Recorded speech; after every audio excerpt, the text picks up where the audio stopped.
Hello বন্ধুরা, তোমাদের সামনে একটি রেসিপি নিয়ে এসেছি। সেই রেসিপিটাই তোমাদের সঙ্গে শেয়ার করব। দেখো, রেসিপির জন্য যা যা সবজির প্রয়োজন তা নিয়ে নিয়েছি।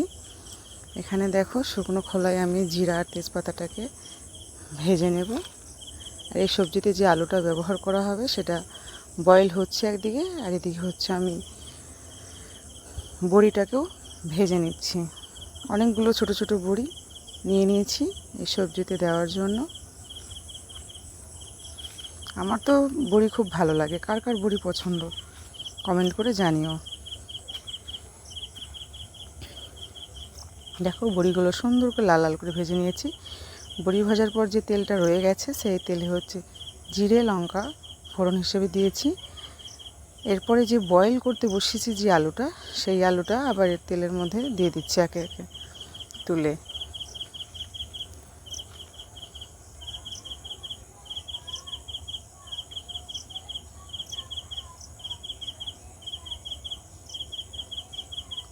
এবার দেখো, আলুগুলো দেওয়া হয়ে গেছে।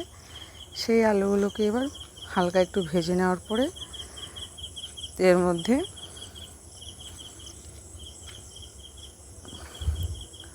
পরিমাণ মতো লবণ,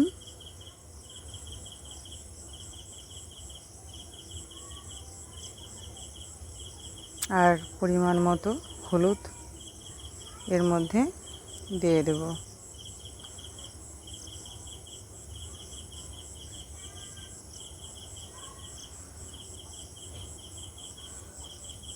লবণ হলুদ দেওয়ার পর আলুগুলোকে আবার সুন্দর করে ভেজে নেব।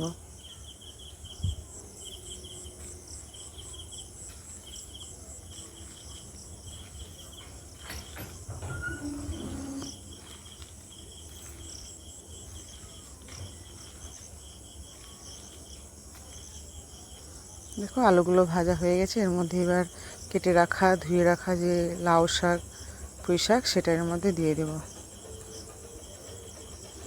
দেখবে শাকগুলো দেখে মনে হচ্ছে কতগুলো শাক দিচ্ছি, কড়াই ভর্তি হয়ে গেল।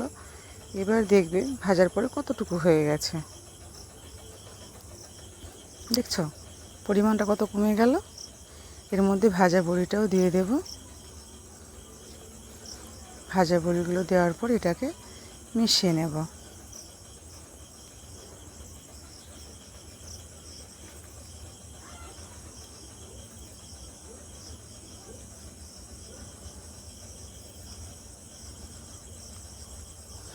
এবার মেশানো কমপ্লিট, মানে আমার এই আলু বড়ি পুঁই শাক লাউ শাক সেটা হচ্ছে ভাজা কমপ্লিট হয়ে যাবে। এবার এই সবজিটাতে আমি ব্যবহার করব গরম জল। সেটা গরম জলটা বসানো আছে, সেই গরম জলটা ব্যবহার করব। আমি সবজি রান্না করতে গেলে গরম জলটাই বেশি ব্যবহার করি।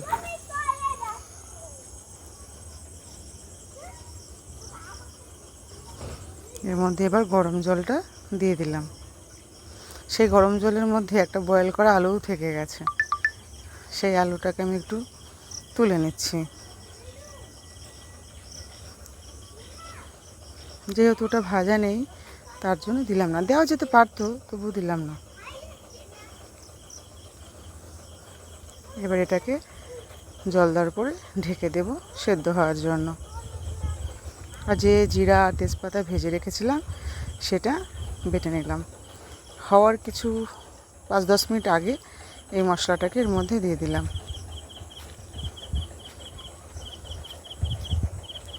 মশলাটা দিয়ে মিশিয়ে নিয়েছি।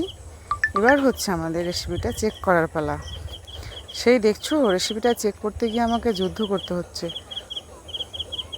আলুটা তুলতে গিয়ে যুদ্ধ করছি, দেখছো বারবার পড়ে যাচ্ছে।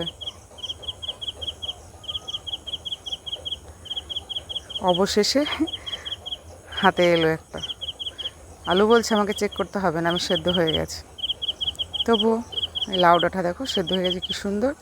আলুটাও দেখো সুন্দর বয়েল হয়ে গেছে।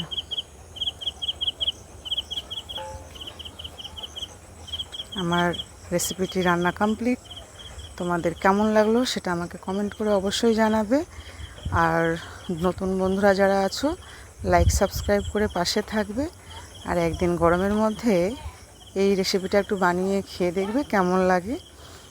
অ্যাকচুয়ালি আমার মা হার্টের পেশেন্ট, ডাক্তার তেল মশলা ঝাল কম খেতে বলেছে। আমার মার জন্য তো পারফেক্ট সবজি। সবাই